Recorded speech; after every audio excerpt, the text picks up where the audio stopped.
From the creators of Relevant Magazine, this is the Relevant Podcast. Let's just not talk about it.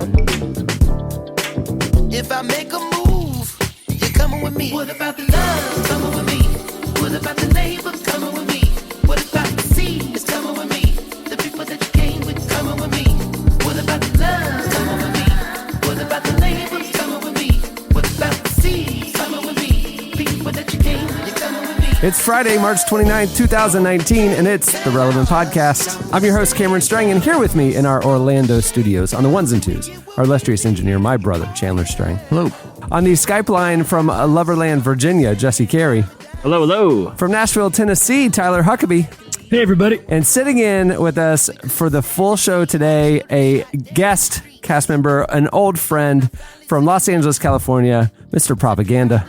West, what's up, y'all? Dude, it has been too long. Okay, before we say hi to Prop, I want to tell you that today's show is brought to you by World Vision and their upcoming Global 6K for Water. It's a one-day event where people from all over the world walk and run 6K in their own neighborhoods to bring lasting clean water to children in need. Every step you take is one they don't have to. Now, why 6K? 6 kilometers is the average distance women and kids in the developing world walk for clean water. And did you know World Vision is the #1 provider of clean water in Africa? It's an amazing work they're doing. So when you walk or run World Vision's Global 6K for Water, you provide life-changing clean water for one person in need through your registration fee. So no matter where you walk or run, you'll be celebrating lives changed. And you can raise a lot more money than just that, too. The event takes place on May 4th, and our whole team here at Relevant is running it here in Orlando. If you want to actually race with us, go to worldvision6k.org/relevant, or to just register for the race in your hometown, or especially if you're like in LA or Minneapolis or Dallas. I mean, it's happening all over the globe, but there's big groups in those cities. Head over to worldvision6k.org for all the information. Join us on May 4th, y'all. It's going to be a great event, and let's see a lot of lives change. Last year, they had 48,000 people participate around the globe. This year, let's hope and get to like 75,000. Let's do it. All right. Look what came in the mail. Look what I got yesterday. You got your race shirt. Got the official shirt of World Vision. I thought those were shorts at first, bro. I was like, yeah, shorts. Gym shorts. I didn't think I could run in jeans. I don't know how this works. Listen, I'll say this. When I'm out there running, it doesn't matter if it's a 1K, 6Ks. I'm talking up to like 9Ks here. My thighs got to be breathing. They can. I don't want any kind of, chafing. Yeah, exactly. Yeah. I got to have minimal fabric on the legs. So I will be cutting my own pair of running shorts that will match. When's the relevant free run is my question. You know what I'm saying? We're raising money for a different cause with that one. Hey, Prop, dude, it's been too long. Catch us up. What has been going on in your world since you've been on the show? It's been at least 9 months since we talked to you on the podcast. Catch us up, man. Yeah. Too long. Well, I've had 2 other children. I'm just kidding. I was like, that is fascinating. I wouldn't put it past you.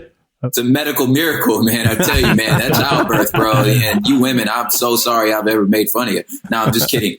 It's been quite a run, man. A lot of changes. I got a whole new management team. Professionally, we moved out of Long Beach. We're in Boyle Heights now, which is like LA proper. Real close to both of our sort of families and sort of our cities of origin, which is pretty cool. Let's see. Dude, you were Long Beach, you were Long Beach royalty. To the grave. I never wanted to leave, but my wife got a job 5 blocks from us. So her commute is 1 mile, which is glorious, which means she's in a better mood all the time. Win. So what you're saying is the update of last 9 months is happy wife, happy life. Just amen. That's you it. know what I'm saying? So let's, you know what I'm saying? Let me do all your marriage counseling. And we did have a sort of a death in our family. My DJ I've been traveling with for the past, 7-8 years, DJ Effecto, he went on to glory. He was off in Spain. So if you know me, then my DJ actually was doing this other thing called Humble Bistro. He was cooking, he was doing food photography. He was in Spain studying under this master chef to learn how to make paella. And he was going to do this paella, Filipino fusion, this adobo paella, just ridiculous stuff, and just had his blood pressure kind of spike and then drop, and that was it. So this happened over the holidays. Man. Yeah, it was tough, man. Tough on my whole family. Tough on me. I'm still kind of like, I still accidentally text him and then go, wait a minute. Still pretty raw. Still kind of raw. It was a rough time, man. Yeah, Effecto was seriously one of the nicest people. He was always happy. He was always joyous. Yeah. Every time, like, I'd be with him.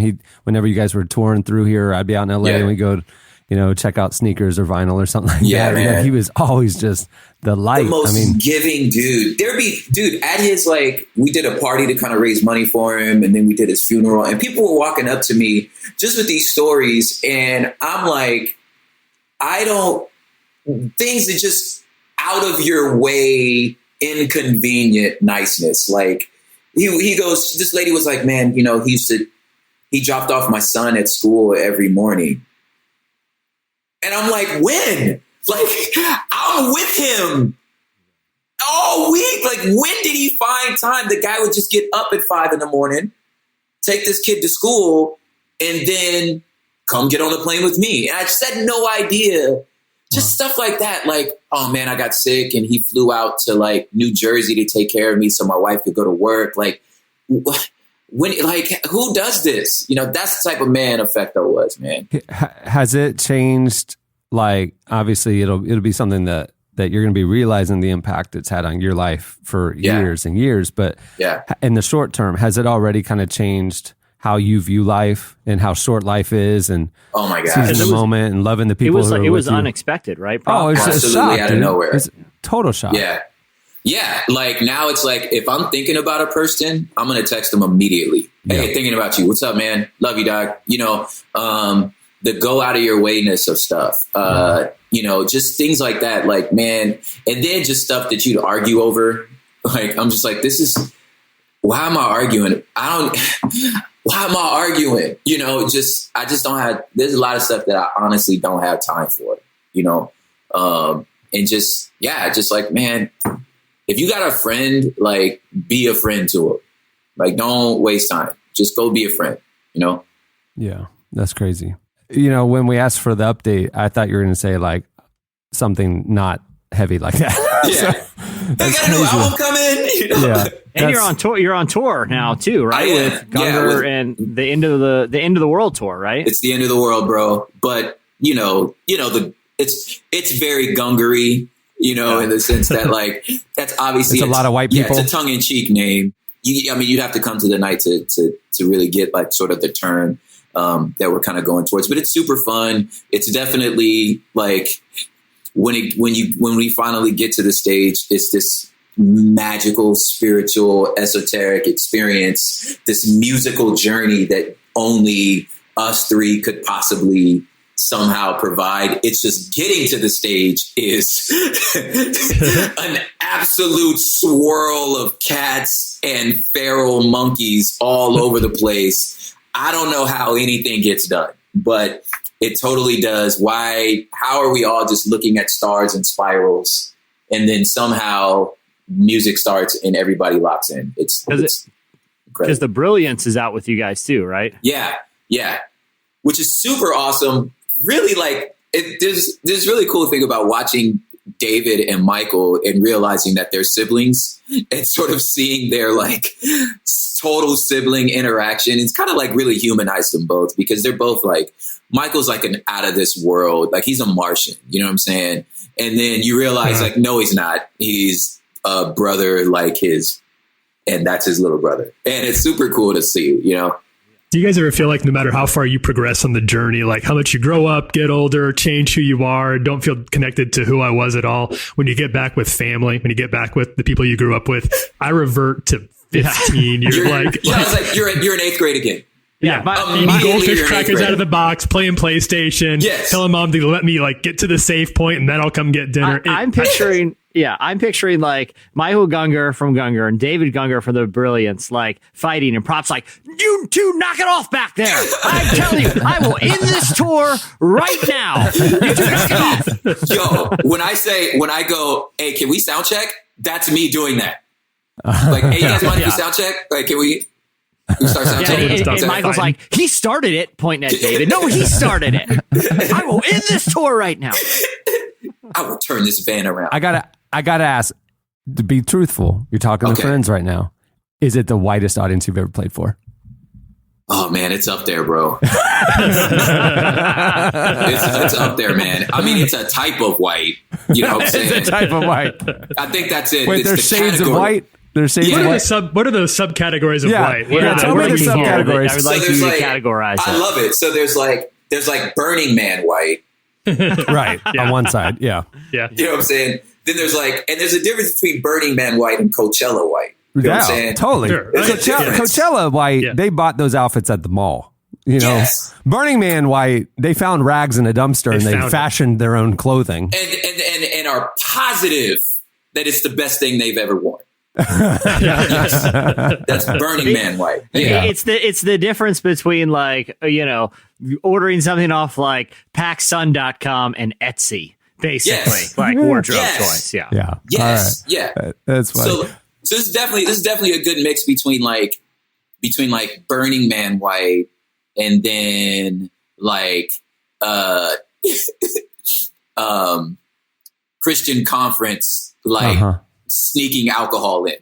Right. Yeah, it's like a mix between those two. You know, I'm feeling a little bit targeted here. I'm feeling a little bit seen. Not hugely. I wouldn't sneak. I wouldn't sneak it in. But on the spectrum of Etsy adorned Burning Man goers and dudes who sneak flask into Catalyst, where is your audience?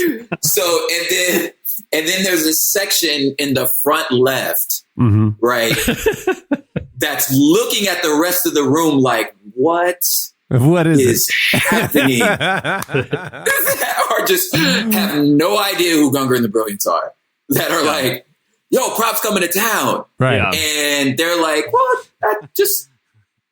but what's cool about the Prop fan is they're very open-minded. So they're willing to totally engage the rest of the show. But during the VIP section, they're like, what is it? talking about? Like this, I mean, this, I don't, not to do too weird of the analogy, but I have a friend who's dating this woman who isn't, involved in a church, but grew up in a very liturgical church background, but hadn't been in church for a long time. But the other day we had a friend in town. It was Sean from Bethel came to town and was going to play a very, very charismatic church, super Pentecostal. Yes. I'm talking there was a flag person for every aisle in the church. Yes. Full on flags. There was someone painting at the front of the church. You guys know, it is full on charismatic. There are shofars everywhere. There are, I mean, wow. It was how some churches, some buildings in urban areas, they have that bucket for umbrellas that you can just take and if you need one or however it works. It's like that with shofars, just big trash cans full of shofars. You just grab them. And it was the lady that was dating my friend that we went to this thing together.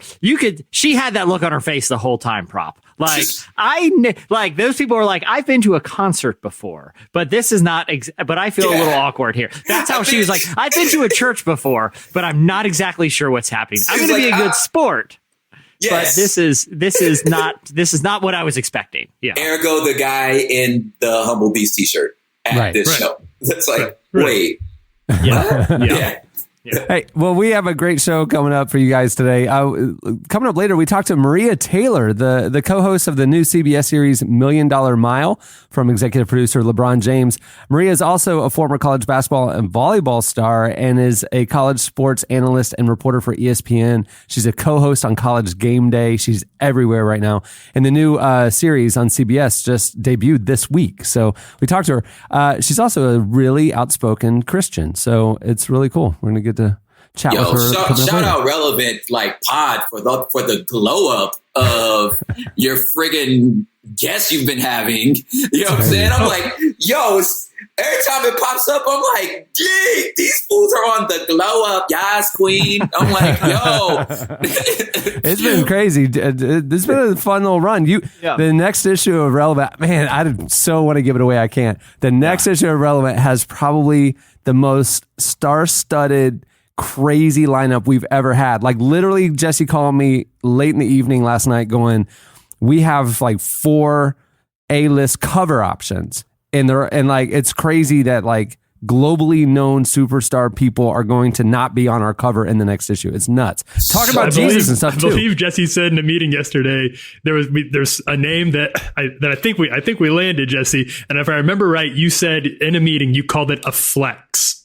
Flex. I was like, having this person in the mag but not on the cover is a flex, and I'm That's proud quite of a it. flex. No, I like that. Yeah. We'll I get like on the it, man. podcast. But dude, I was totally stoked about, you guys will hear Maria in a second, because, not only is she like a big deal right now, she was hanging out with Obama on the sidelines of the Duke UNC game the other night. Like she was the one like, yeah. And then she took over Samantha Ponder's role as the main female co-host of College Game Day. But dude, I saw the trailers. It debuted last night. I watched it. It was awesome. The $1 Million Mile. Have you guys seen the previews? Like the concept for this show. Like I love insane reality shows. Like that's my thing. Like that is my, Cameron, you have your Bravo or whatever. My guilty pleasure is reality shows where someone could get hurt really bad. Like Fear Factor back in the day. Like Fear Factor, American Gladiator, that type of thing. Yeah. But this show, it's right down the street from your house. They run it in downtown LA. Oh, wow. Okay. They shut down a bunch of streets and put like a mile-long obstacle course, and you have to race like you get a head start, but then like the part where you got to climb up a building like a professional rock climber, it's like right on your tail trying to get sucks. you. It's a cool concept. Man. I could never compete, but conceptually, it's a fantastic idea. All right, well, moving the show along, on our Friday shows, we bring you the top 5 things that happened this week. It's time for the Hot List. It's the hot list. The hot list. Talk about a glow up. Talk about a glow up right there. Every element of the pop. So stupid. Rob, you're a recording artist. You're a musician. This is your world. Shoot us straight. Oh, it's glorious. Is it the best jingle in the industry? It's up there. So dumb. It's quite up there. It's as high as the level of whiteness at this tour I'm on. That's right. For people who this is their first time to the podcast, they're feeling like either a prop fan at a Gungor show or like someone who the last time they were at church was a Catholic church 10 years ago and walked into a Bethel art project. That's the level of project. You're like, I kind of dig it, but it's all of this. But that jingle makes me very uncomfortable. It makes all of us uncomfortable. Coming in at number 5 this week, Katy Perry opened up about her upbringing in the church this week on American Idol. The pop singer serves as a judge on the new season of the reality show. And on a recent episode, a contestant who goes by the name Kay the Singer opened up to the judges about her family's struggles with poverty and homelessness. When she was asked how she was able to come out to audition for the show, given that she's living that way, she said that her church raised money to send her. Katy got clearly emotional and then started talking about how she could relate to the story and described her own upbringing. Afterward, a fellow judge, Lionel Richie, gave Kay some of his own spiritual advice. Here's a clip of what happened. Listen, I got to tell you, I don't want to compare our situations, but I was raised in the church too, and I didn't grow up with any money, and money was always the problem. It was the cause of everything not great in my life. We had food stamps and ate at the food bank, all that stuff, because my parents were traveling ministers. And so when I was 13, the church bought me a guitar. That's where I got that one from. Exactly. And so I relate to what you're saying. I think it's so beautiful. And I think, it doesn't really matter where you come from. And I know it's so hard, this struggle. And you're an inspiration to so many people by getting here today. Yes, ma'am. Thank you. You are here for a reason and a purpose. God can only do for you what he can do through you. Oh, amen. You better preach, Uncle Lionel! Amen. Man, Lionel Richie sounds like he even had the cadence of a preacher. Oh, you know? yeah. Yeah, that was he that slipped into church mode. Yeah. Yeah. That's from a deep place right there. Like if Lionel Richie was speaking at church after seeing that, because even like I said, his voice, he's like, "You are here with a purpose tonight," and it's like, oh, I got chills just at that. You didn't even need to go into the more preaching. Yeah. Do we believe in that theology though? Do we believe that God can only do for you what He can do through you? Like, it's basically the theology is you have to just do it for yourself. Isn't that what he was saying? Well, no, I think the through you part is basically He'll do as much as you allow Him to do. Okay. But He's gonna, you know what I mean? Like if you're closed off to Him, it's hard for Him to do stuff for you. But once you submit to Him, He can do it through you. Yeah, like the idea that like, God's not going to pick your arm up and put it on a keyboard. Right. Yeah. Okay. You know, like it's submission to His will, not your own strength, that His will is done. Permitting for free will, for a doctrine of free will, while still allowing the sovereignty of God to work, to manifest His presence through us. And this is Bible, basic Bible school stuff. No, hold on. But what about some of the miracles in the New Testament? Like it was the faith of the friends who cut a hole in the roof and lowered their friend down to be healed by Jesus. It wasn't that. It wasn't that like. It wasn't. Lionel's not really a pastor. Okay, I'm just saying. Everybody's going, oh, he's preaching. I'm just like, is he? Here's the thing. Cancel Maria Taylor. Tell her I'm sorry. We're getting Lionel Richie on the horn. And we're getting NT Wright. Get him on right now. Chandler, make that happen. I mean, because the Bible is full of stories of miracles where God intervened in a situation. It wasn't that the person submitted to God's will. There were miraculous encounters.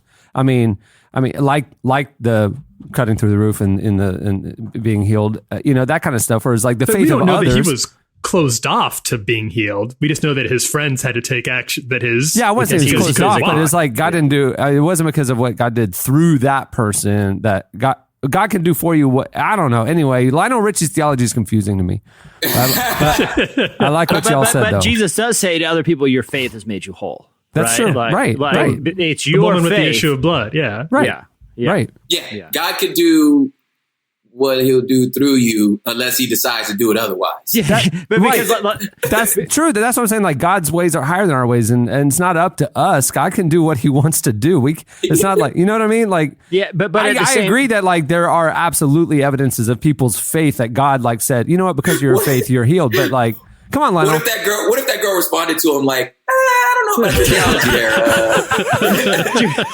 I don't know, man. That's not. I don't come from that tradition. I don't know if it's that straightforward, Lionel. That's not what my church teaches. Yeah, listen, you sound like you're more from the Reformed tradition, Lionel, and I put less of a stake on the free will of man and put a much more heavier weight on the sovereignty of God. Yeah. And if the woman had not touched the hem of his garment, would she still be healed? I don't know, Lionel. I don't know. I think Lionel would say, that even just the desire to be healed, whether or not you have a name for it, like you feel that desire, and then God shows up and He says, "Hello.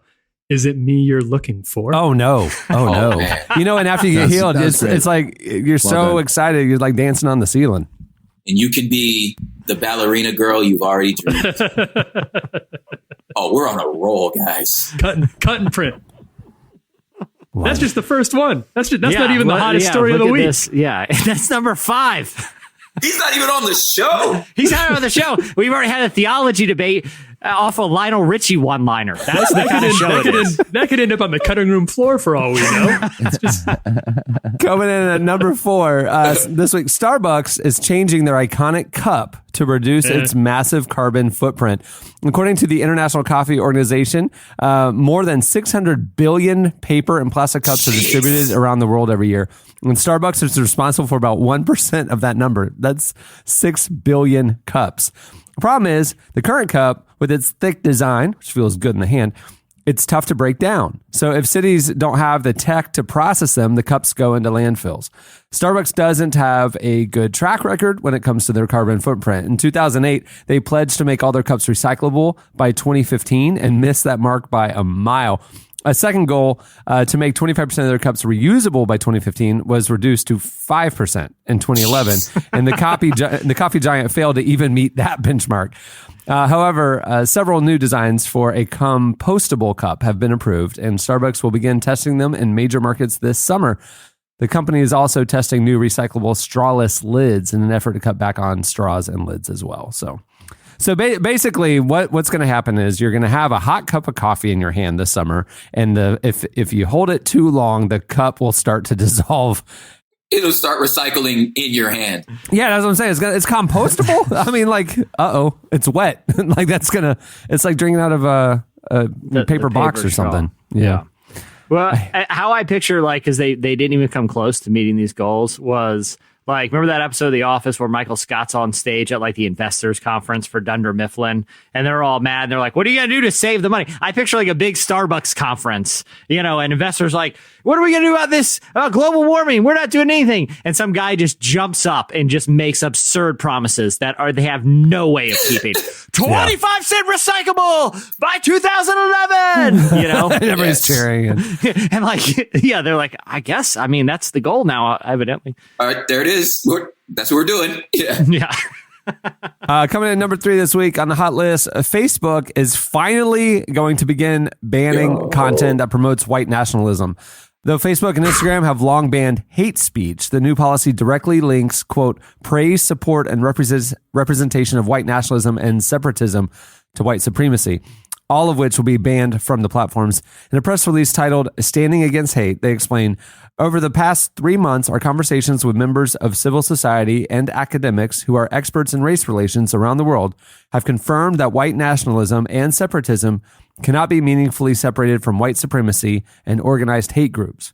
It marks a significant policy change. They said, quote, we didn't originally apply the same rationale to expressions of white nationalism and separatism because we were thinking about broader concepts of nationalism and separatism, things like American pride and Basque separatism, which are an important part of people's identity. Going forward, white people will still be able to demonstrate pride in their ethnic heritage. We will not tolerate praise or support for white nationalism and separatism. Watchdog groups have noted a substantial rise in white nationalism groups in the last year. So, I'm surprised it has taken them this long. 2019, what happened. 2019, everybody, 2019. Because they didn't. Because Zuckerberg just didn't wake up one morning and decide, you know what, they're right. Today's the day. They raise a good point. I think it's multiple like terrorist attacks and wars across the country that they were finally like, you know what, I think we might have some blood on our hands, guys. Yeah. There was like a last straw. There was something, maybe what happened in Christchurch, something they've realized that this is, we are part of this. Yeah. However, what sucks is like there are things in our world that are so plainly obvious, but you can't put your finger on it. It's like put your finger on Jell-O. You know what I'm saying? Where it's like, we all know what we're looking at, but we can't like name it. You know what I'm saying? And I feel like from a social media like platform perspective, that's kind of what happens when it's almost like you know when somebody's dragging you. Like, I know I'm being dragged right now, but I can't tell you what you just said to me, but I know you just dragged me. Or somebody's flexing, like you said, you got like you have a A-list celebrity that's not on the cover. It's like, I think you just flexed on me. But at the same time, it's your magazine. You can kind of, but you know what I'm saying? But at least with this policy, they are putting a name to it, because I feel like up to now they've just rolled white nationalism into every other type of like statement about, pride and some element of like ethnic diversity or like a cultural thing. But now they're saying, no, white nationalism is its own beast that needs to be handled as such, because it's got out of control. Yeah. But that's what I mean though. It's like I know there's no way they didn't look at that and go, I know that's different. I know what you're saying. That's what I'm saying. That's why it took them so long. I think maybe that'd be a part of it. It's like, how do I point at it? Yeah. And I wouldn't necessarily trust the people at Facebook yet. We'll see what happens, but yet to be good arbiters of, this is just like, this person's just taking pride in their Irish heritage, whereas this person is an actual white nationalist. I agree with you, Prop, that it's one of those things where you kind of know it when you see it. I just don't know that Facebook yet has proven that they are good at knowing it when they see it. It really does. It creates a lot of, you're going the direction that my mind goes when I hear this is like they are now the decider of what can be said and what can't be said. And I know it's a private, enterprise, and you can choose to participate in their platform or not, and they can reject whoever they want to, but it really does raise the question of free speech, who's the police of what, is protected as a right in the Constitution, and then what crosses a line. I mean, because everywhere you go, there are lines. I mean, you can't yell fire in a movie theater. You can't do certain things in a free society. So, there are limits on free speech. So the people who would be upset about this, about limiting free speech or whatever, everywhere we go, there's laws, that govern our society. It's just a question of if this is a moving target, who becomes the arbiter, as you were saying, who becomes the sayer of that's pride and that's hate, And you're playing whack-a-mole because now you have to keep up with if they just come up with muted terms or, things that mean other things, it's how you said, how do I keep up? Now it's we're playing whack-a-mole here, Right. Yeah. And because there's so many ways that white nationalists have learned to codify the way they talk with the 14 words and other very subtle things that I don't think Facebook's going to get into the business of blocking because they're just not savvy enough and it evolves too quickly for any one policy to keep up with. I think what they're trying to do is a good thing. I do. I want white nationalists blocked off Facebook, and I think regulation is overdue for social media sites, given it's how key it is to the way we talk to each other. But this is tough, and that becomes a problem when people start using dog whistles. You know what I mean? Yeah. Because I can ban overtly hateful language or profanity or obscenity or slurs, but if once these like I said, these kind of dog whistles and code switch terms start appearing, that does become really hard to regulate. But I think too, at least they're showing motivation to go in the right direction and at least acknowledge this is a unique problem. This isn't, this isn't one that, someone, the example of Irish heritage or or whatever. It's this is the issue of white nationalism is a relatively uniquely awful problem that needs to be dealt with at this particular moment, in culture around the world, as we saw in New Zealand. Yep. All right, coming in at number 2, the movie Us made a Bible verse one of the top Google searches this week. Early in the Jordan Peele hit horror Parable, a man is seen holding up a sign on the sidewalk that says Jeremiah 11:11. Given that the film is filled with symbols and hidden clues about the plot, moviegoers took to Google to figure out the verse's significance. It reads, "Therefore, thus saith the Lord, behold, I will bring evil upon them, which they shall not be able to escape. And though they shall cry unto me, I will not hearken unto them."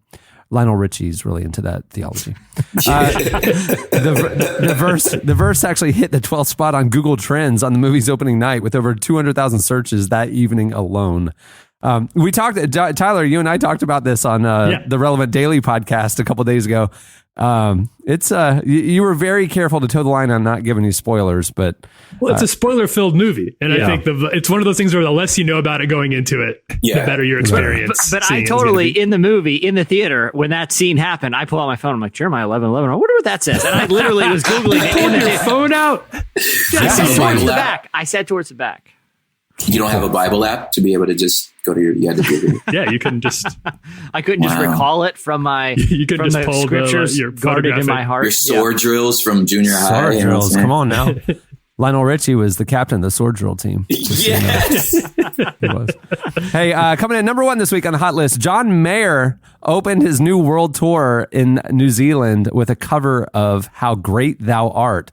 The singer-songwriter kicked off his world tour in Auckland just weeks after a gunman killed dozens of worshipers at 2 mosques in the country. Before the concert began, John told the crowd, "Thank you for coming out under such heavy circumstances. It means a lot to me." He was then joined on stage by a traditional Kapa Haka group who also performed. Here's a clip. I see the stars. I hear the rolling divine power throughout the universe display. Then sings my soul. Prop, how much is this like a Gungor concert or a Bill Withers concert? Well, no, they're singing Christian songs. That's different. Yeah. Just saying, Gungor would never do that. I wonder if I think it's like not a super traditional way to honor the memories of a very tragic event of Muslims who were slain with a Christian hymn. It's sort of an interesting choice on his part. I know Muslim hymns aren't as well known in the Western canon, but it seems I'm wondering where it came from. I don't understand. Nor would he be able to cover one, even if he did. It's like, I speak Arabic. Yeah, that would be kind of a strange. Yeah, it'd be almost in a tight appropriate-y. Yeah, yeah. I never thought of it like that, Tyler. Like that was an odd religious choice, given probably what the statement he was trying to make of one of healing. I would assume so. Yeah, I would assume that the statement, because he opened by talking about the difficult time in New Zealand, and then went into how great thou art, which is a lovely song. It's an incredible song. I got goosebumps. But you're right. That is an it's traditionally a Christian hymn, but I feel like lyrically it's ambiguous enough that I suppose you could stretch that. Yeah. It's monotheistic. You could apply it to other deities too. That's kind of maybe a little bit of a stretch. Yeah. Can we get Lionel? Can we get Lionel? I'm not sure. I'm a little torn. This is one for him. This is one that Lionel can set us straight on. Yeah. It's kind of a lose-lose for the guy. I think that was probably the best choice. All right, that'll do it for. It's the hot list. The hot list. See, Lionel Richie, ladies and gentlemen, for the new hot listing. That's funky, Lionel. That is funky. Thank you. All right, stay tuned. See you next week, next, Lionel. Maria Taylor joins us.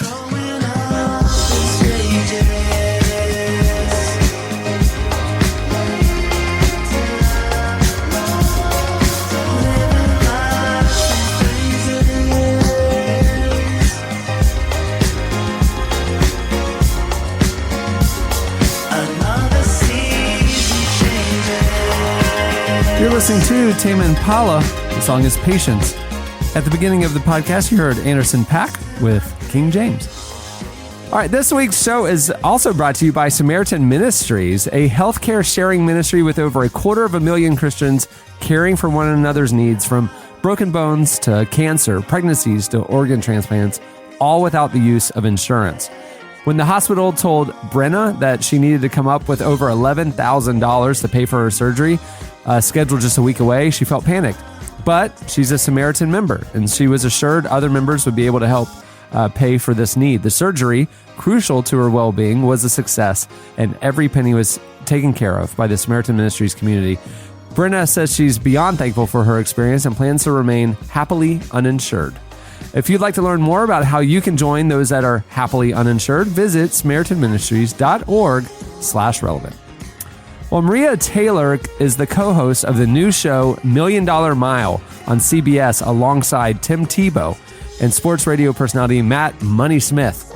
In each episode, contestants race actual professional athletes in a mile-long obstacle course in downtown LA in an effort to win $1 million. Along with being an ESPN college sports analyst and co-host of College Game Day, which I watch every Saturday in the fall. She replaced Samantha Ponder in 2017. Maria also founded the nonprofit organization, the Winning Edge Leadership Academy, which is dedicated to developing the professional potential of young women and minorities in sports business. Jesse, you got the chance to talk to her this week, right? Yeah, I was super excited to talk to her about the show. And also, I wanted her perspective on faith in sports because, like we were saying earlier, she's very open about her faith. And as someone who regularly interviews athletes, she'd had a big famous sit down with Nick Saban last year. That was, she's always talking about the figures in the sports world. And I wanted to see why she kind of thought conversations about faith have become sort of a more regular part of sports culture. And here's what she said. I think because we're being forced to have so many different conversations. I mean, the way that social media has changed everything. Since we're talking about, what we do when we wake up and we're posting it, or if we're talking about where we go on Sundays, it's not just about where you work anymore. It's about your life. And since everyone is sharing their whole entire lives, a lot of people are realizing that you have to share your faith because that's a big part of your life. And so that's where I think most people find out about my faith or where I lean, some of the things that I'm able to share on social media and stuff like that. But I do believe that's why we're having more and more conversations about it, just because people's lives are more opened up in general. And now we're realizing, oh, look at the role that faith is playing in this person's life or that person's life, or how they lost it and they came back, and this story. So it's kind of cool to see it all playing out. Amongst all the negativity that we often see from social media, I think that is one good thing that we're getting from it. I had never really made that association that, because I feel like so much of what you hear when it comes to like sports and social media is negative, these athletes that are either distracted by it or cracking under the pressure of it, or who are being baited by trolls on social media or something like that. But to say like, well, a lot of these young athletes have grown up with this, and they know that transparency is a big part of, what is expected because of social media. And that's why faith has become such a big part of sports. And, she's, before she was a TV personality, she was actually, a successful college athlete herself. So I wanted her perspective of being involved in sports for so long, how things have changed as it pertains to faith in the intersection of sports. And here's what she said. Well, I think that there was a point in the past where if an athlete said, the first person that I want to thank is God, and you would freak out and be like, oh, that's not a real answer, or I got to keep going back at him. And it's like, now it's like, no, that is real. These athletes, and I know a lot of time I'm working with college student athletes, but they have a chaplain that they talk to all the time. I was just at UNC for senior night, and all three of them mentioned, a coach or a guy who played a huge instrumental role in their faith and bringing them closer to God. And that was a real conversation they were having. I mean, these athletes had tears in their eyes as they talked about it, because, you can't believe how different your life is or can be until you've immersed yourself in faith or given your life up to Christ, or decided that you have a higher power and being that you want to follow and give your life to. So it's just interesting to hear that it's a conversation now. And it's great to hear, too, like a constant reminder that there are other people out there like you. It's cool that it's becoming more commonplace. I know everyone on here to some degree is a sports fan. Is that something that you guys have observed, too, that you feel like these conversations are becoming more common among athletes? I mean, maybe it's is it more common, or is it just the fact that we have more access directly to athletes because of social media and things like that? I don't know. I mean, 10 years ago, how could you hear that, Jonathan Isaac on the Magic was passionate about his faith? I mean, there's no way for him to communicate that. You know what I mean? Yeah. Except maybe a random interview here or there. But now he's tweeting verses all day, every day. So now I know more about his belief. So I don't know if it's more, accepted, or if it's just there's more access to athletes. I don't know.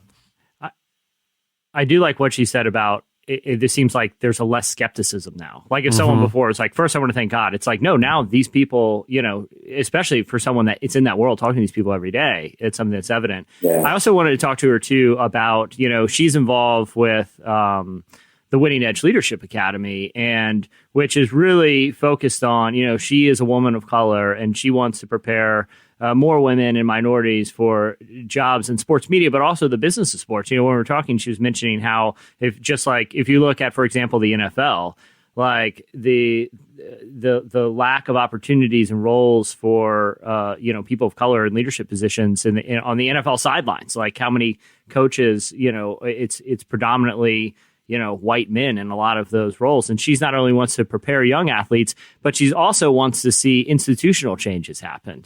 Here's what she said about, changes when it comes to addressing diversity in the business of sports. Well, I think the first thing is just recognizing that it needs to be better. There's improvement that needs to be made. And so once that becomes a consistent conversation, then we can get to the root of the problem. I think a lot of times when I'm speaking to corporations and businesses, it's, we just can't find the candidates. Of course, we would like to hire diverse candidates, but we can't find qualified candidates. And so, okay, well, let's find a way to grow that talent pool, or let's create entrance programs that allow you to have a diverse candidate, or let's talk about retention, because just because you add one minority doesn't mean they're going to feel comfortable in the situation, or your organization is going to be ready for having that one minority. So, yeah, there's something that can be done at all levels, I think, to improve diversity in sports. Yeah. Prop, you were nodding. I was nodding, bro. Yeah, she dropped a gem of like, yeah, sometimes when you're holding down the 100% of the diversity section, you know, it's kind of a hot seat, and it's a weird space. And it's like, you know, I'm supposed to feel like I'm benefiting from this, but it kind of low key feel like the company's more benefiting than I am, because you got a guy that you can, you know what I'm saying? So her being able to say, nah, there's like it's a cultural change. It's like, man, that's big. That was very insightful. Yeah. And that's, I think, you know, it's cool. Like her work is not only, you know, helping these, you know, young people that are in college, like figuring out their careers, but also, you know, she does speak to NFL teams about diversity, you know, and the NFL has the Rooney Rule, which when there's an opening on the coaching staff, you know, they have to make sure that candidates of color are given the opportunity to interview as well. But, you know, she says a lot more, and rightly so, needs to be done. But I finally did want to ask her about the show, and we talked for a little bit about the concept of it. Jesse, did you ask her if you could get on it? I mean, come on. I said, I don't want to make this awkward for you. I don't want to make this awkward for you, but I'm very fast and I play dirty. No, but I did want to say, I wish I could play this. I wish we had like 2 hours today, because I also asked her about, I asked her one like total ESPN question. I didn't end up keeping it, but I was like, okay, because she's like a sports analyst. So I said, who will make a bigger impact on the professional level? You know, the Zion Williamson or Kyler Murphy or whatever. And she was totally game for that. She said Zion is gonna blow up the NBA. But I did ask her this about the TV show, $1 Million Mile. Blowing up like shoes. Wait, hold on. Does she really think that? Because I don't know. I watched that UCF game, and he seemed like he scored like 32 points. Though. It doesn't matter. Like, looking at his frame, like 19-year-olds aren't filled out like that. You know, if you look at LeBron at 19, if you look at like any of the NBA guys, Giannis at 19, they're rail thin. He's already rocking 310. His joints and knees and stuff aren't going to keep up. Oh, so you saying he got about 4 games in the NBA? He's going to go. I think he's going Oliver Miller. You know what I mean? Like, I think he's just going to be a big guy who's super talented. But the thing that makes him a freak right now is his hops. And I think the first thing to go with that frame is going to be his hops. Yeah. And then he's only a 6'7" kind of thick guy. He can't play down low because he loses his quickness at 25. And like, he can't play on the perimeter because he loses quickness. And he's only 6'7", so he can't play down low. I think he's positionless in like 5 years. Well, that's me. I mean, I think I wouldn't shock me if Ja Morant ended up with a better NBA career, because that guy's a freak on every stat. But I did ask her this about $1 Million Mile. All right. I said, this was the obvious question to me. She's a professional. She's a former college superstar athlete. Right. LeBron James created the show. Right. Tim Tebow's on the show. And so sports radio. The concept is major obstacle course down the streets of LA. We're going to have a normal human give him a big head start, and then professional athlete's going to try and catch up and beat him in a mile. It's like running, swimming, climbing, the whole deal. Yeah. So like, I feel like it's kind of, I feel like the obvious question is, if she's racing the $1 Million Mile and it's LeBron versus her versus Tebow and versus Matt Smith, their sports radio co-host, who is winning the $1 Million Mile? Here is her. And she also rightly said, I'm not welcome anywhere near the show. So for answering that, here's what she said about who would win the $1 Million Mile. Definitely LeBron, because I mean, I've seen his workout regimen and the way that he takes care of his body. So I'm just gonna go all the way Team LeBron, then Tebow, then me, then Matt Money Smith, obviously. So we'd all be on the podium, and Matt would be like clapping on the side. Yes. Shade thrown. Yeah, shade thrown. I like that. So I think here's my thing with Tebow. He's gotten too big too. I think, this course, when you're climbing up a rock wall to build a skyscraper, you gotta be a little lean. The guy looks like, I think the people that need to be chasing them, if this was really an LA show, needs to be LAPD. then I tell you what, then I'm definitely running in this, and you ain't finna catch me, cuz I'm winning this mug. Oh man, I thought you were gonna say like a wild animal or something, but nope, LAPD. No. Okay, LAPD. All right. All right. Well, that was Maria Taylor. Make sure to check out her new show on CBS. It's called $1 Million Mile, and also this fall on College Game Day, ESPN Sports. She's everywhere right now. Really cool that we had her on the show today. Okay, stay tuned. Up next, it's our Listener of the Week. Just 'cause I'm afraid of loving don't mean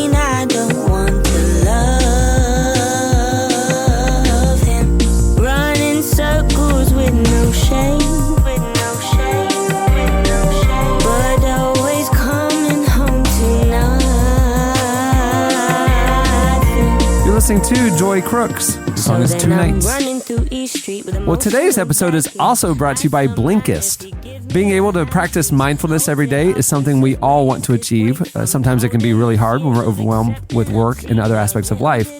That's why there's an app I highly recommend which might help you to be more mindful every day. It's called Blinkist. It's the only app that takes the best key takeaways, the need-to-know information from thousands of nonfiction books, and condenses it down to just 15 minutes or so that you can read or listen to it. Blinkist is made for busy people like you who want to get the main points of the books quickly without reading the whole thing. With an audio feature, Blinkist makes it so easy to finish 4 books a day while you're on the go. 8 million people are using Blinkist right now and has a massive and growing library from self-help to business, health, to history books. Right now, I'm in the middle of reading the 80-20 Principle by Richard Koch. It's a 16-minute read on Blinkist. And yesterday, I actually finished The Power of Habit by Charles Duhigg, a 15-minute read. It was great. Love Blinkist. Right now, for a limited time, Blinkist has a special offer just for relevant podcast listeners. Go to Blinkist.com/relevant to start your free 7-day trial. That's BLINKIST.com/relevant to start your free 7-day trial. Well, it's time for... You listen to the show, and it's time to get to know you. It's the listener of the week. Our listener of the week. This week, joining us is Brittany Johns. Welcome, Brittany. Thank you. Hey, guys. Where are you calling us from? Buffalo, New York. The frigid cold. Is it still cold up there? Today is actually like warm, quote unquote. It's 54, but it's kind of dreary out, so it kind of feels colder than 54. But yeah, it's still been snowing. That's not warm. So why do That's not warm. Why do you choose to live in Buffalo, New York? Yeah. Oh, God, I know. So actually, my husband and I lived here for 12 years before we were married. We got married and moved down immediately, basically, to Charlotte. And we lived there for 2.5 years. But we actually just moved back in January to come back to Buffalo. And only because of the people here, really. There's no, not that Buffalo doesn't have anything else to offer, but really the people here are very special. So, yeah, we came back to be here with them. Brittany, I have 2 quick observations about. I have 1 observation, 1 question for you about Buffalo. I went to a Buffalo Bills game one time, and it felt like what a sporting event would be like in the apocalypse. Like this old rundown stadium. For some reason, like just people with shopping carts were just like, circling the stadium, like for no discernible reason. The stadium's in terrible shape. Everyone was behaving as if human law had transcended back to 400 years in the past. Like a Walking Dead situation? When it was appropriate just to smack strangers square in the back as hard as you can and scream. That was socially appropriate. Is that the kind of thing that happens in Buffalo? I mean, you're not wrong. But that's the pride of Buffalo. So, I mean, you're not wrong. I can't. That is my hot take on Buffalo, which is what I like them so much, is how much Buffalo loves Buffalo. And don't really care what anybody else thinks. This is the best place in the world. I don't know what you're talking about. Jesse, I think the reason... reason for the what you experienced in the football stadium is because in Buffalo, because of the weather, everybody is cooped up all the time. Yeah, They can't go outside. They're in these small rooms with the same people. They're getting cabin fever, and then finally on Sunday they can all go outside and it's just medlum. You know what I mean? It's like bedlam. I don't know if you've ever been fishing. And you have a fish and you throw him back. As soon as that tail touches the water, he's gone. They're just frantic and insane. Yeah. I have a friend that's a big Bills fan. He's like, man, I stopped going to games. They passed this rule that's really ruined it. I was like, oh, what's the rule? They're like, well, you can't jump off of the top of vans onto tables anymore. That was a Wait, thing. what? Brittany, is that a thing? Isn't there a name for that? Where you can't Beto work it anymore? Where Buffalo Bills fans climb on top of vans and jump on fold up tables? That's what they do. That was in their tailgating. It was famous. All these videos, they would challenge each other, how high could they jump, and then on their back land on the folding table and crack it down the middle. That was the thing. Brittany, does this happen anymore, or is the law still in effect that I heard about? So I've actually never been to a Buffalo Bills game. And I'm sort of an honorary fan because my husband is, and I'm forced to watch the game. But it's usually pretty painful. So I've never been to a physical game. Although I will say I dropped him off at a game. When they made the playoffs last year, we drove from Charlotte to Jacksonville overnight just so he could be at the game. But I didn't see any shenanigans. I left pretty quickly. I got out of there. Jesse chose you as our listener of the week because of what you sent us on Twitter. 3 interesting facts about yourself. I'm going to read them now, and we would like some explanations. One of them was your dad took out the power to all of your neighbors behind you because he was trying to put up a zip line in your yard. Please tell us about the zip line. And I'm assuming your dad's a Bills fan because that's the behavior of a Bills fan. Yeah, so actually when the electrical people came to fix everything, they were calling him, I think they called him Paul Bunyan or something like that. But they were making fun of him.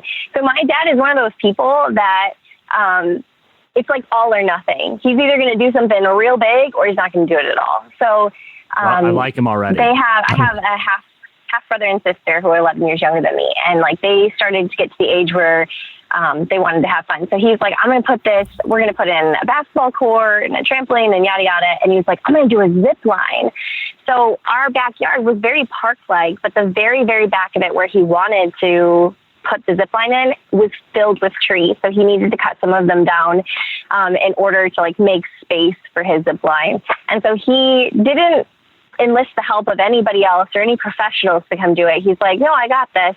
So he starts cutting down trees, and one of the trees he thinks is going to fall one way, and it starts falling the opposite way and takes down the power line. And it's a live power line, and it had just rained. So there's basically our backyard is a swamp at this point. So he sees it coming down, and he starts running toward our house screaming, call the fire department, call 911. And all the neighbors on both sides come out and they're looking to see what happened. And then we noticed that the whole neighborhood behind us doesn't have power.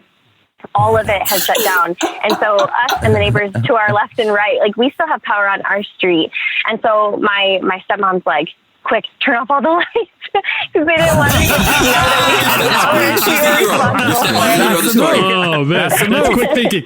That's quick thinking. Yeah, it sounds like she's been married. Yeah, it sounds like she's been married to your dad for a while. If she knows, oh gosh, he's sprinting towards the house. There appears to be standing water everywhere, down power line. Turn the lights out quick, children. Don't let the neighbors know. That is the move. That's brilliant. She's the hero. That kind of gave him this reputation too in the neighborhood, with our immediate neighbors to the left and right. Anytime they would see him outside with any kind of tool or him looking like he's about to be busy, they would come out and kind of our neighbors were a little bit older than him. So they'd come out and just kind of check on him hey, what are you up to today? What are we doing here? Good on, man. Do I need to unplug my toaster?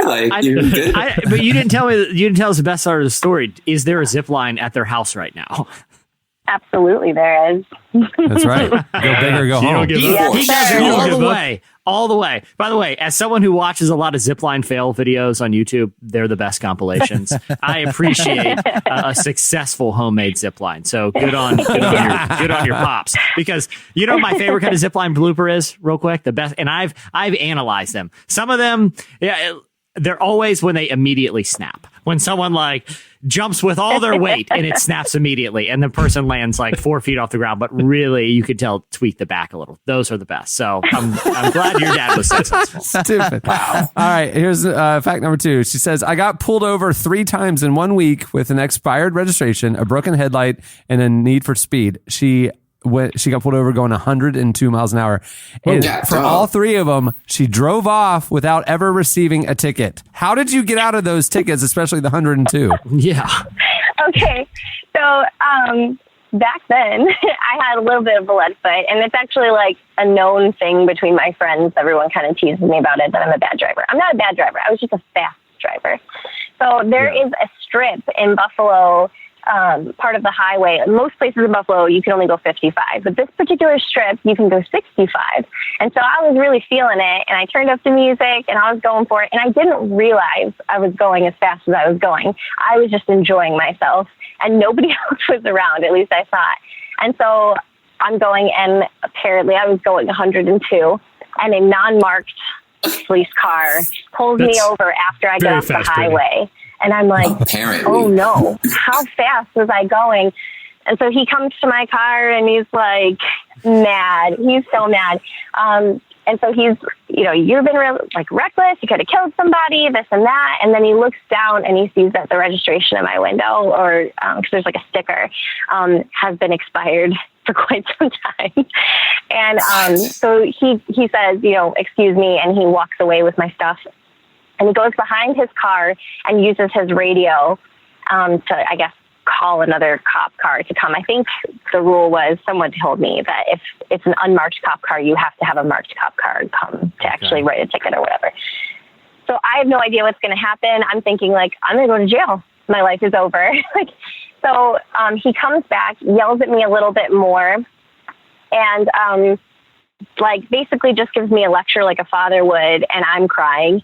And so he just says, be careful. The other marked cop car comes over and he just waves them on, and he just gave me a pass. And he's like, basically, I know that you didn't mean to, but he was mean about it. And so he sends me on my way, and I was on my way to work. And so I go into work. I could not speak for the rest of the day. I was so humbled and just freaked out. And then, but it didn't last very long, because 2 nights later I was driving and I got pulled over again because one of my headlights was out. And I told the cop I didn't know, and he, tells me, and I'm young and kind of just dumb. Isn't this the plot of Bridesmaids? On it. Yeah, it's a plot of Bridesmaids. This is the plot of Bridesmaids. That is crazy that you didn't even get fined for doubling a 55. Then a couple days later, I'm driving on another road and I get pulled over again, and it's for my registration again.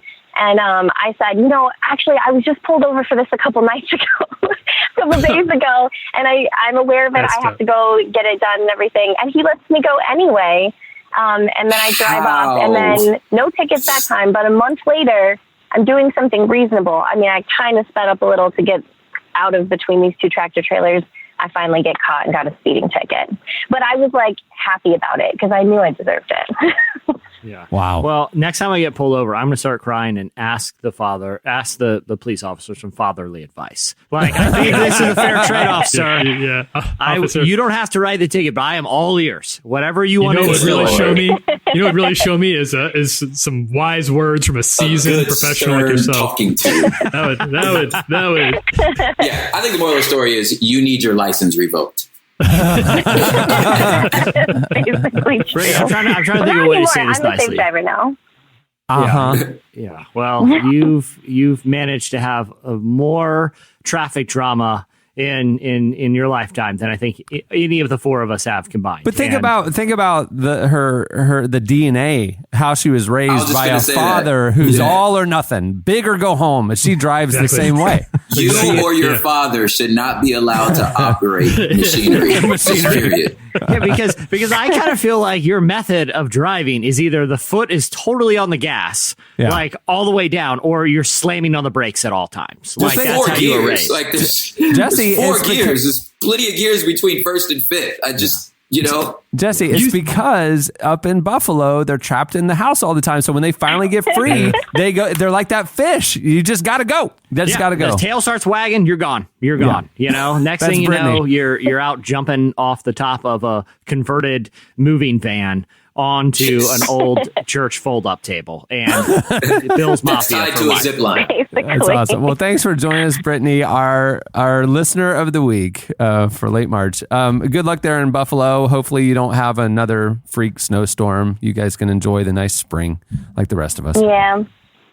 Thank you. Well, that was a lot of fun. That was delightful. Prop, this has been a lot of fun hanging out again. We got to do this regularly, okay? Yeah. This has been good. Hey, tell us what's coming up next for you. Anything you want to plug? Yeah. So the End of the World Tour West starts April 25th in Seattle, which is sold out. Sorry. But then we go Portland, we got Chico, San Luis Obispo, just running down the Western Seaboard all the way to Los Angeles. Y'all get those tickets, prophiphop.com. Get them really quick because they're really flying. I'm writing a book, guys. I'm writing a book finally. Wow. Yeah. book going on with an album. Yeah, man. What genre? Please tell me it's a mystery, a sci-fi mystery. No, it's a choose your own Does it have a adventure. Shyamalan twist? No, it's a choose your own adventure. It's one of those where you get to pick. Totally.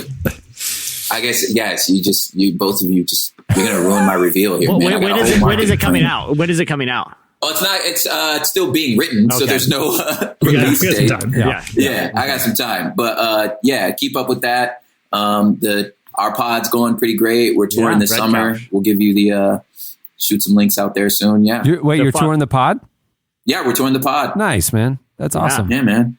And I know I follow you on Twitter, but it's at Prop Hip Hop. That's where you get all the deets and the Get all the tales. juicy deets. Yeah, Yep. That's awesome. And all the apocalyptic Middle Earth adventures. My one addition that I'm writing to this Middle Earth thing is how Tolkien's world ain't got no black people. So I'm going to write in black people into Middle Earth. Is that the book? Because I would definitely read that. I'd read the book. That's the book. Yeah. Lord of the Rings Redux. Yeah. Middle Earth is essentially a Gungor concert. And you Basically. are And inserting... okay.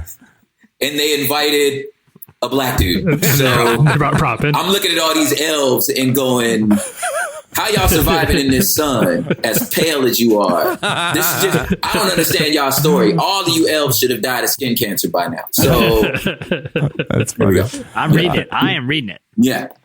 Well, thanks to Prop for joining us. You can follow him at Prop Hip Hop for updates and tour dates, and check out his podcast, the Red Couch podcast as well. Thanks to Maria Taylor for joining us. You can follow her at Maria Taylor on Twitter, and make sure to tune in to $1 Million Mile. It's airing now on CBS. I predict that at some point Jesse will end up on the show. I will, and I will lose immediately. You fall off an obstacle. Yeah. I'm throwing banana peels and just shouting at people, Away from me, Tebow! Yeah. Thanks to this I'm not week's even sponsors racing. I'm just the co-host. for making the episode possible. Hey, remember to join us on May 4th for the World Vision Global 6K for Water. It's an awesome event for a great cause. You can even race with us here in Orlando at Relevant, but no matter where you are, get a group together, running your neighborhood. Let's raise some money for clean water for kids in need around the world. Go to worldvision6k.org for more information. Also, thanks to Samaritan Ministries as well. You can learn more about how you can join those that are happily uninsured by visiting samaritanministries.org/relevant. And also thanks to Blinkist. Right now, for a limited time, Blinkist has a special offer just for Relevant podcast listeners. Go to Blinkist.com/relevant to start your free 7-day trial. All right. Well, that'll do it. This is a fun one. I am Cameron Strang. I'm Chandler String. I'm Jesse Carey. I'm Tyler Huckabee. I am Propaganda. We will see you guys on Tuesday. Have a great weekend, everyone. Hello, is it me you're looking for? I can see it in your eyes, I can see it in your smile. You're all I've ever wanted, and my arms are open wide. 'Cause you know just what to say, and you know just what. Thank you for listening to the Relevant Podcast. If you like what you heard, be sure to leave us a review on iTunes. Check out other shows from the Relevant Podcast Network in the podcast section at relevantmagazine.com. And while you're there, browse exclusive podcast merchandise at our online store. Make sure to subscribe to Relevant Magazine. Info is available at relevantmagazine.com/subscribe. I long to see the sunlight in your hair and tell you time and time again how much I care. Sometimes I feel my heart will overflow. Away from me, Tebow! Relevant Podcast Network. Time is precious, and so are our pets. So time with our pets is extra precious. That's why we started Dutch. Dutch provides 24/7 access to licensed vets with unlimited virtual visits and follow-ups for up to 5 pets. You can message a vet at any time and schedule a video visit the same day. Our vets can even prescribe medication for many ailments, and shipping is always free. With Dutch, you'll get more time with your pets, and year-round peace of mind when it comes to their vet care. Go to Dutch.com to get vet care that is always there for just $92 a year.